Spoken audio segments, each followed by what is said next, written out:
Hey everybody, movie reviewer next door here, and I'm back with another review, and this time I'm reviewing DC Down. This is a Tubi original film from 2023, directed by Jeff Mead, starring Jack Pearson, Kayla Fields, Terry Woodbury, Sean Young, and Eric Roberts, and Jeff Mead, the director. In this film, after an earthquake rocks DC, the Army Corps races against the clock to rescue the president trapped under the rubble while a sinister plot aims to capitalize on the disaster. So, what did I think of DC Down? Well, I completely forgot because I was like, okay, I'm gonna watch one of these Tubi originals. And I knew that the Asylum had made a few of them. Shark Side of the Moon is one of them. Titanic 666. Um, there have been some monster ones, I think, but yeah, Asylum, I guess, has a deal with Tubi, so they're like specifically releasing some of their films, and this is appears to be one of them. I completely forgot. I didn't even look up to see that this was Asylum before seeing it because I have another Tubi movie that I'm actually curious about, and I'm pretty sure it is an Asylum, so I'll have to check. But I did not know this was Asylum going in, and as soon as the first credit showed up saying it was the Asylum, I was a bit like, oh shit. I have seen one Asylum film before. It was Mercenaries. It was okay. Trying to be like female Expendables. It had a decent cast actually, but I'm not talking about that right now. Maybe I'll re-review that sometime. Let me get to the acting before I talk about this film. Jack Pearson as Lance Cushing. He's the lead in the film. Um, he's there. He's not very charismatic. He's not. We're not given much about his character. Um, because this film is 82 minutes long, and it barely has enough time to develop anything.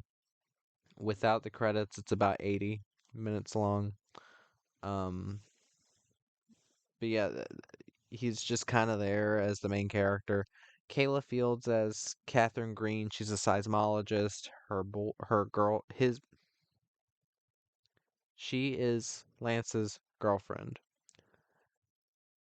or wife, whatever.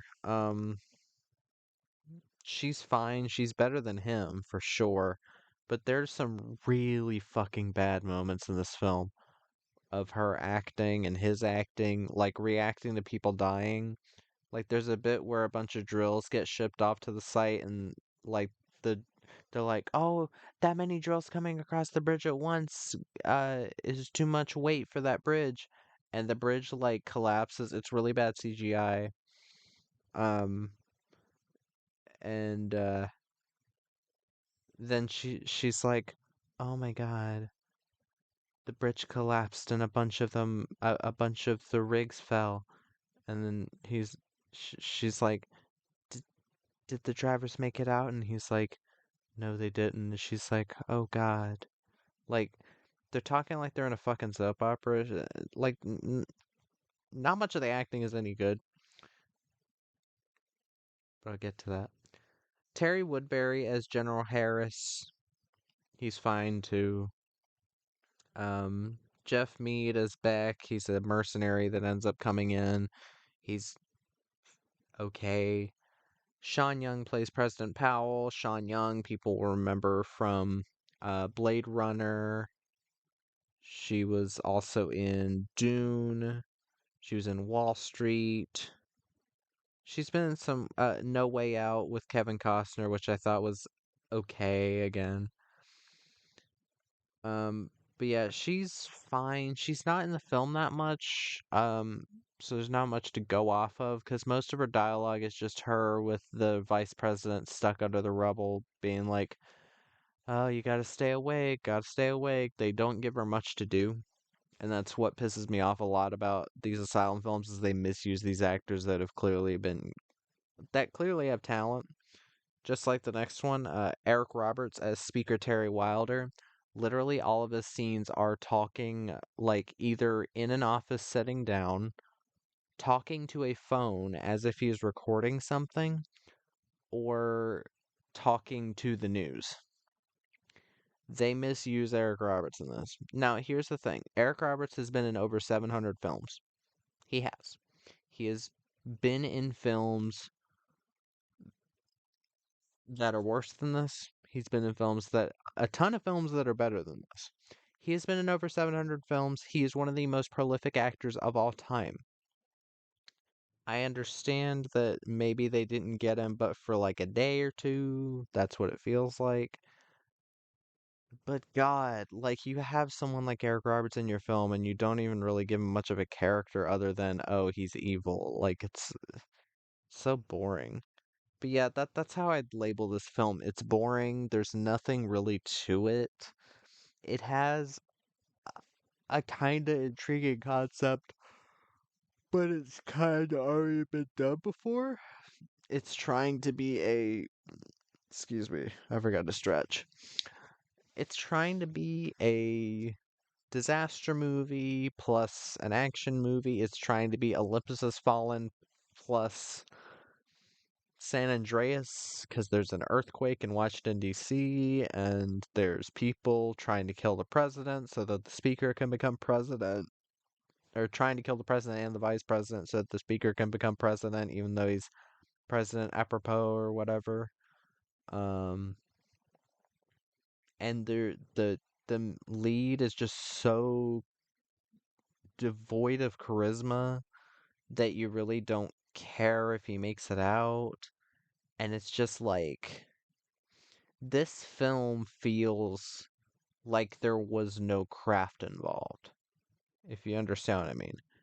With a film like, say, Olympus Has Fallen, a much better film than this, a great action film, great action film. I mean that. You have Gerard Butler, who is a very charismatic actor. In the scenes in that film where he speaks to people over the phone or in person, he commands the room. When he's like, that information is on a need to know basis. I think I have the proverbial need to fucking know. He commands that fucking conversation. The filmmaking in that film still really works. The effects in it still hold up. A lot of the gunfights and the action are still very well done. Like they had actual actual Secret Service agents plan out the assault on the White House lawn to think of the most realistic way to have to get the White House under siege by terrorists, and you can feel the level of detail in the filmmaking there. With a film like this, where literally all of the disaster stuff is like literally what happens is an earthquake happens, and it just so happens to line up with the speaker planning. Wait a second, not even that. He didn't even plan on the president and vice president being the only ones stuck in the building. This plan only works if they're the only ones stuck in the building. Because if there were more people stuck in the building that could have fought off the mercenaries he sent to kill the president and vice president and make it look like an accident, then you'd be in a lot more shit because you'd have to figure out stuff for them. But not only are they the only ones left in the building, but that just so happens to coincide with this earthquake, which you can't exactly plan an earthquake. You can't exactly just turn on an earthquake button in the weather department unless the government is controlling the weather. Who the fuck knows? I'm not trying to entertain any theories right now. But that just so happens to line up with this guy being like, "Yeah, I'm gonna have them killed off so that I can become president." Wahaha. as if they won't investigate the people that he sent in, that everybody else was like, oh, wait, I know these people. They've been involved in some bad shit before. Oh, maybe you should tell them that? Maybe you should actually think about that instead of just being like, oh, he said do it, so do it. Just this film, what I meant by like lack of creativity or lack of filmmaking skill or just whatever, the Asylum has made films that are at least all right. They have a film called I Am Omega, which is kind of a mix of Omega Man and I Am Legend with Mark Dacascos. I have seen that. That is a decent film, mostly due to Mark Dacascos because he is a good actor and there's some alright martial arts in there and there's some comedy that's actually funny. That film shows so much more tact. There's so much more you can tell that people actually cared about making a story and the fact that that film is like over a decade ago and this is what Asylum is doing now. Asylum has like filmmaking nowadays is so much more accessible than it ever has been.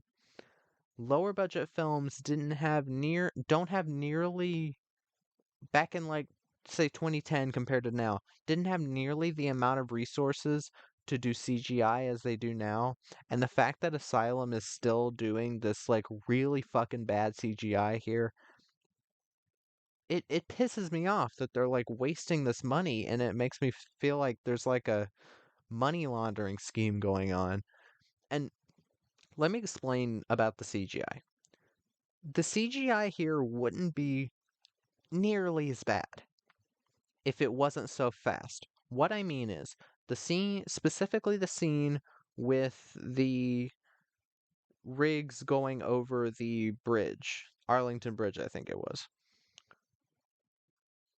The trucks are going way too fast, they're animated way too fast, and as the bridge collapses, the CGI is way too fast, so it feels like a model. So, like, with a model shot, you'd have like a little toy car or a model car going across the bridge, and you'd slow it down in order to make it feel like it has weight, you know? There are a lot of really bad sci-fi channel disaster movies that forget to slow down the footage, so it ends up looking like toy cars on a fake bridge, especially if you do stuff with water. Now, this film has okay CGI water during the flooding sequences, but you can also tell, like, I can also tell, even though I don't do CGI work myself, I'm not a graphic artist, whatever, or VFX artist, you can tell what tool they used. You can tell they used, like, the most basic liquid simulation, and you can tell that they've just, like, I bet you a college, like, intern in, like, visual effects could do better than this, because this feels like a bunch of random plugins that they're using, or, like, free assets that they're using, because if this film costed more than $1 million, I would be pissed. Because I understand Eric Roberts, Sean Young, they're like well-known actors from back in the day. Eric Roberts has been in a ton of films that I swear to God are under $1 million in budget. So that's part of what makes me think, yeah, he's probably in a lot of these movies as favors or something, or he might have a contract. But this film, nothing in it justifies any level of budget above $1 million because so much of it looks so cheap. One of the only things I can give this film, one of the only things I can give this film is that the soundtrack, the original musical score for this film is not half bad. It's not. It's it's generic, like patriotic music, kind of like we had in Olympus Has Fallen. Olympus Has Fallen's soundtrack is better because it's memorized. I have some of that soundtrack memorized, but and if I heard it, I'd immediately know what it is. With this, it's well done for what this film is, which is bad. It's really bad. But I just get the feeling that this film was just made in order to get something on Tubi or just to make a film. And that's what pisses me off about people. There are people online who I understand. Some people want to be cynical. I'm cynical at times with this film specifically because this film doesn't feel like it had any care or any love put into it. Doesn't feel like anybody wants to be there. No one's really giving any level of good performance. Eric Roberts and Sean Young are given nothing to act against. And I think this director is just bad. Um, but people will say the same thing about films like from PM Entertainment, like Recoil, they'll say like, "Oh, it's a film devoid of craft." Look at the 20-minute long action scene at the beginning and tell me that again with how fantastically shot it is, the explosions, the guns going off everywhere, the squibs later in the film where there's the giant warehouse and they're blowing shit up, like in the middle of the film where he dives off the front of the car into the river, like tell me how this is any better than, well, tell me how those are like devoid of of like, how can you say that those are like terrible movies at all? How can you say that they're like, oh, these are the worst movies of all time? Recoil with Gary Daniels and all these Cynthia Rothrock movies. You know what? Those films have like no fucking CGI. None. All the films from PM Entertainment, except like maybe one or two like sci-fi movies that they have, do not, for the most part, those films do not have CGI. There are matte paintings, which are real. You have the actors actually there. You have really good pyrotechnic people, like, and stunt teams that are like probably working for peanuts because these films didn't have huge budgets. Like those films showed that you didn't need a huge budget to have an action-packed and very fun film. Recoil with Gary Daniels. Um, Executive Target with Gary Daniels, or Executive, no. Well, there's the other one with Gary Daniels that was all right. There's Guardian Angel with Cynthia Rothrock that was awesome. Like, I have to watch more of them. I really do. But like, how can you immediately say those are the worst movies ever? And I wouldn't even say this is one of the worst movies ever because I don't feel like, because I try to go at movies with how they're made for what they're trying to be and for entertainment. This film it really isn't that entertaining. It is really boring. It's also one of those films that feels like it's both rushed and going too slow. Like there's so much information that's said at once, but the information basically rounds out to like one sentence worth of dialogue. One like there's like 20 sentences worth of dialogue in one scene that's basically the same thing over and over. And it feels like this this story, the way that this film is told could have been told in like 40 minutes. There are so many unnecessary things like extensions to the film that just really hamper the running time and it just gets so slow and oh god. Just don't watch this. I will watch the other Tubi movie sometime. I think it's called Toe, and Caitlin Gerard is in it, who I really liked from what was it? Well, there's another film I wanted to see with her called The Wind. It was kind of a Victorian era thing, but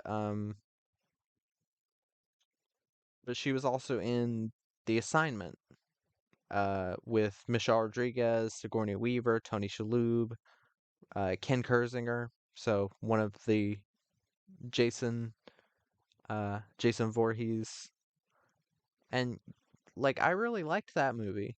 So yeah, I'm hoping I'll like Toe, but yeah, this film really isn't much. There's not much to say. It just feels like no one wanted to make it. And again, it's not one of the worst movies ever. It's not a 1 out of 10, it's a 4. The music is all right. Again, the pros. Sean Young and Eric Roberts are trying their fucking hardest with what they're given. Uh the score, is pretty alright. I will say that I will give legitimate critiques. Cons, CGI it's better than usual Asylum, but it is way too fast. They need to crank it down like the speed by like 25% maybe, and it would look so much better. Um uh the act the main actor and his girlfriend's actor are just there. They're not great. Um for the film being 82 minutes long, it was really slow and boring.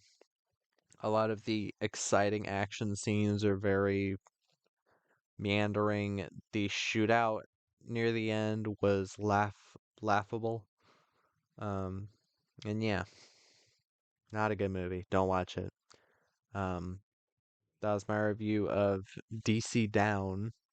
If you've seen the film, let me know in the comments. Like the video, subscribe, whatever, and movie reviewer next door out.